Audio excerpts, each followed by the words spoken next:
It supports the head of the victim. Negative is that it requires the rescuer to bend over at the waist while pulling. Lift the victim's shoulder up. Keep the victim's hands in tie position. Insert your hand with victim hand. Pull the victim to the medical assistance or hospital. This technique is for carrying a victim longer distances. First, bend the victim's leg in this position and lift the victim to your shoulder by using victim's hand.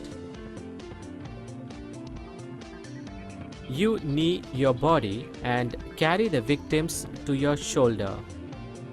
Lock the victim by holding your hand with this position.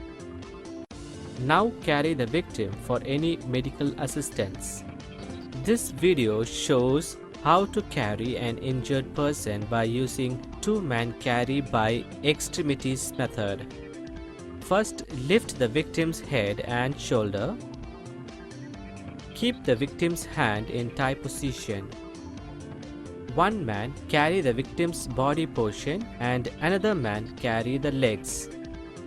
Now take the victims to nearest medical assistance. Support an unconscious victim. Grasp the other rescuer's wrist in tilting position. One is under and another is higher position like a sitting in the chair position. Pick up the victim by having both rescuers squat down on either side if the victim. Reach under the victim's shoulders and under their knees.